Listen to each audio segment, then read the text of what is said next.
Welcome to the Whiskey Tribe. Welcome to the Whiskey Vault.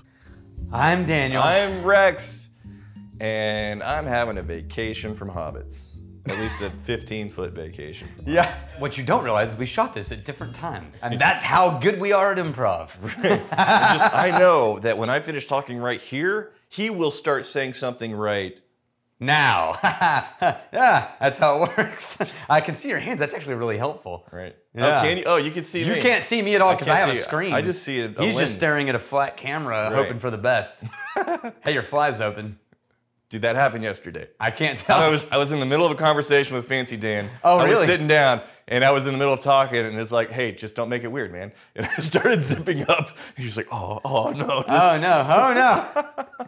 Okay, this is Rare Whiskey Friday. I know last week we did it on Thursday. Why did we do it on Thursday? Because on Rare Whiskey Friday, Rare Whiskey Friday, we go through and we give first impressions on several different whiskeys. Occasionally, these are large brands. More often than not, they're going to be craft distillers without a tremendous amount of distribution. If you should be so lucky to live in a place where you can get your hands on one of these whiskeys, you're welcome for the review. And thank you to the magnificent bastard that sent the whiskey. Man, that's like... It was so close. It was so No, close. that was on. No. It was like one of those. It was like A verbal misstep doesn't count. Oh, it counts. You didn't use the wrong word. You just stumbled on the phonetic. I know. As an editor, though, there's an edit. If I want to make it perfect, there's an edit, so it counts. Okay. All right. So we've got 3 whiskeys. Here's what I'm wondering if we want to do, since once again you can't see anything. Yeah. If I can pour you 3 glasses and you keep them in the order that I pour them, Sure. you could do a whiskey judging competition on 3 totally different spirits. Okay. Because so often in whiskey, things get mixed together that don't belong together, or processes or change. So you can go in blind on 3 totally different side by side and see what you think. Am I a whiskey judge now? You can be. Does it pay well? No. In whiskey, though. I'm not going to tell you anything about these whiskeys until... All right. Don't talk over my glass. You talked over the glass. I didn't talk over You your glass. talked over the glass.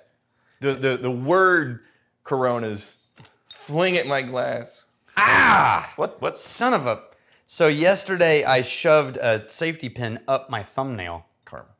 And it hurt really bad. Why would you do that? That's a silly thing. And bled because I got so far up. Why would you do this thing? It was not on purpose, but I just went to use my thumbnail to pull off this plastic and remembered that I had done that. I don't know, man. You're de-packaging, unplasticking of all the bottles. It's always pretty haphazard. Like It's not haphazard. people are flinching. There's blades flying around. There's blades flying. There are. There's blades willy-nilly. You're just flinging it out to the surrounding environment. This is the one time you can do that safely, during the distancing. Okay, so you keep those in that order, or I cannot vouch for whether or not my answers are going to be accurate for you. All right, here we go. And the order, super good. Okay, you ready? Yes. Okay, from left to right. Okay. Starting with left. Nose notes. Ooh. There we go. That's soft and Yeah, it is. velvety. Yeah, it's like creamy, voluptuous. It's sweet. We're not smoky, earthy, briny. We're talking the sweet, desserty flavors here. Wow. Yeah, it's like honeydew melon sweet. Yeah. Because it's like a soft sweetness, not like a real vanilla candied caramel. It's like this soft, not fruit. And there's almost like this vanilla cream that's wrapped around it. Yeah, but it's not just pure hard candy. It's like a, wow, that's so gentle. Mm-hmm. Got some decent color on there too, whatever it is. And you said not a caramel. I'm getting like a soft, like the character of caramel, not the sugary, grainy. Yeah, but the softness of a chewy caramel, maybe. Yeah, like that flavor specifically, the character of it. That's And going in on the palate, oh, dude. This has got some earthy spice. It's got like this sweet caramel note, and then it's got this slight char. The finish. Thick, darker, fruitier sweetnesses definitely show up. The finish on this is this sort of like earthy char wood note. So You see what I mean? I like the depth and the richness and the intensity. Almost, it's not ever getting smoky, but it's getting almost like that. Like, you know, whenever you cook up something like what's it called, a reduction? Mm-hmm. Yeah, and there's like that cooked element of that fruity sweetness. Yeah, but the total aftertaste, and I mean like swallow it, count to 10. That's where this char note shows up. And the true aftertaste. Yeah. You see what I mean? Yeah. Not the finish. The char showed up for me right at the tail end of the taste, actually. Yeah. Yeah. Wow, that's super. That's 50%, by the way. 50.7% alcohol. Mm-hmm. That's super tasty. Okay, move on to the next one. Wow. We're going to bastard all of these people in a second, but I don't want to tell you what the bottles are yet. Ooh. Okay. Much lighter and brighter and fresh. Yeah, way more herbal fresh. Like a clean freshness. Almost like cotton laundry fresh. That sounded pretty. And then it's not quite citrus, but it's one of these fresher, lighter, fruitier notes. Man, I wish that I had thought of this company name. The American... Oh, I don't have to stand in front of these microphones. The American Medicinal Spirits Company. I'm surprised they could get away with medicinal. I can't... There's love so that. many laws. How could they say medicinal? I know. Wow. It's medicinal. Because right. like making medicinal claims, totally illegal. But I guess if you just, that's the name of your company. Hey, it's just a brand name. What can we do? Yeah. This is the name of the company. What are you going to do? I wonder Maybe we should change our company name to Best Scotch in the World.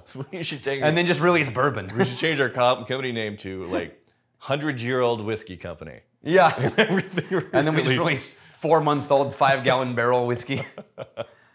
So I'm still getting this like super light candy and then grass herb floral note.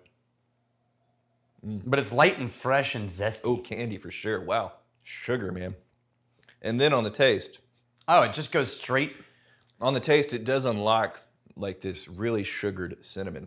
Yeah, but then it ends with like if you had cut grass in there a little bit. But not like, that's the wrong word. It never gets away from the fruitiness. No, it doesn't. But there's an herbal note to the bottom of that. Right. You know what it reminds me of? It reminds me of like green tea.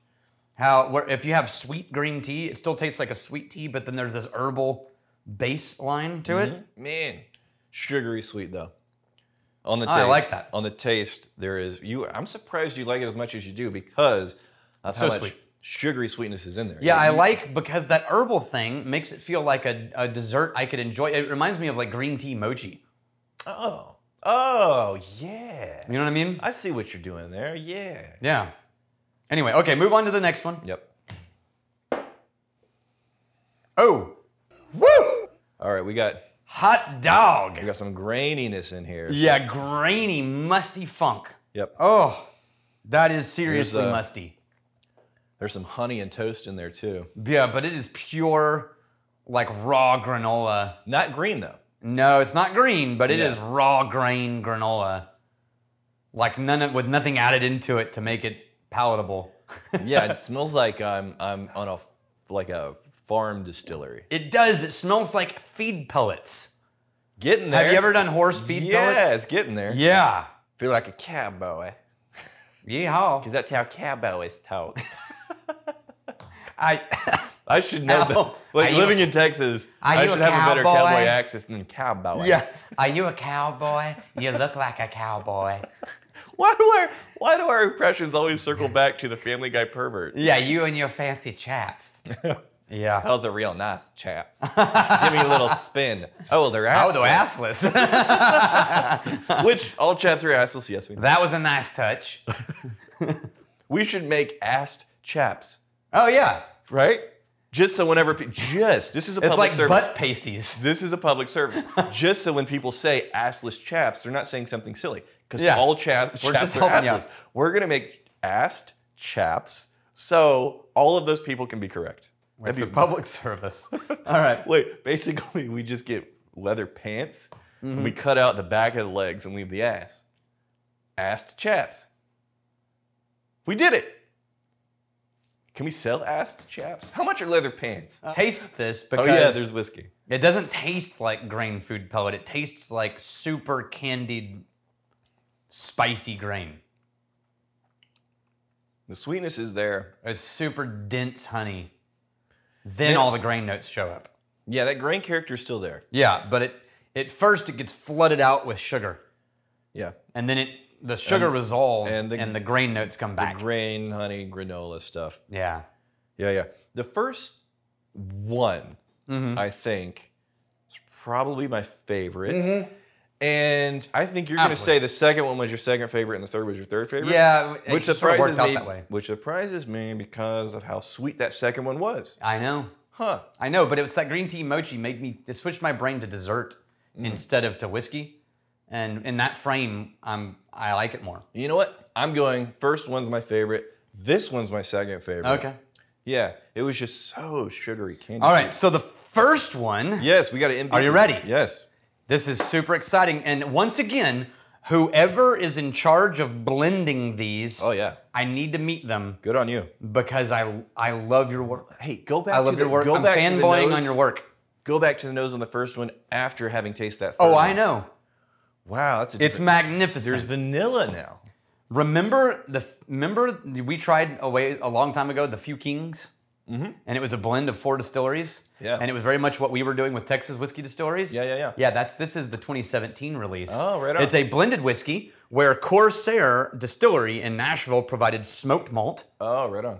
The Few Spirits in Evanston, Illinois provided rye. Yeah. The Journeyman Distillery in Three Oaks, Michigan gave them wheat whiskey. Right on. And the Mississippi River Distilling Company in LeClaire, Iowa provided corn whiskey. They made a nerd whiskey. Each for sure. distillery set aside 30 gallons for the project. It was released in Chicago, all in one release. Yep. This one is so good. Yeah. I have not had a blended release from these guys that I didn't think was magnificent. Yep. I want to meet whoever's blending these and just shake his hand and buy him a drink. Actually, these days, maybe fist bump, air fist bump. It's the elbow thing now. And the elbow point. thing and buy him a drink. Right. Oh, I got to tell you a story about that at some point. Okay. Dad and Jeremy and I laughed for like 15 minutes. Okay. I want to laugh for 15 minutes. So that one is a gift. Yes. Are you ready? Yes. From John and Dani Mueller. John and Dani Mueller, you magnificent bastards.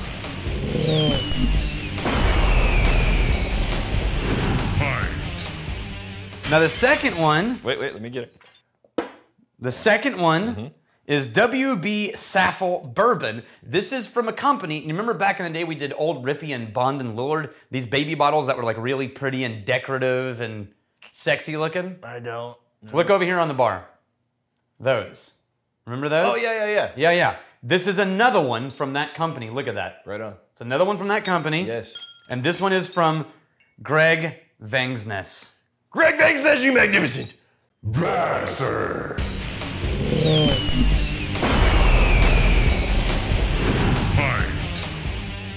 And it's a bourbon. Yes, it is. It's one of their select bourbons that they do for their company. That's where the sweetness is, man. Yep. Yeah. And then the third one is from Chris Smallwood. Chris Smallwood, you magnificent bastard.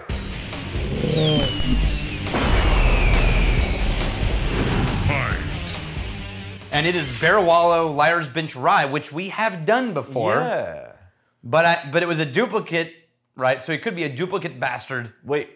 Does he a benevolent bastard? He's a benevolent bastard. Well, wait a minute. Well, because I wanted him to get We have both. a whole thing. I wanted him to get both because we actually drank it in this episode. Chris Smallwood, you benevolent bastard.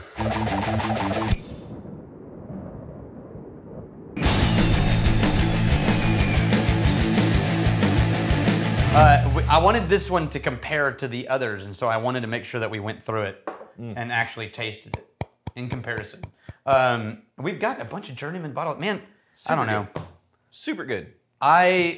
This release, the King's And then collection. go back, and then now go back to the first one, and there's know. like this little thread of like a smoke, almost. Now that you've been told, you can find it more, can't you? Yeah. Interesting. Good stuff. Oh, it's so good. Thank you, UMBs. You have a good weekend. Here's some fighting, stealing, and drinking. If you fight me, I fight for a friend. Steal me, steal your liver sock. And if you drink, may you drink with us.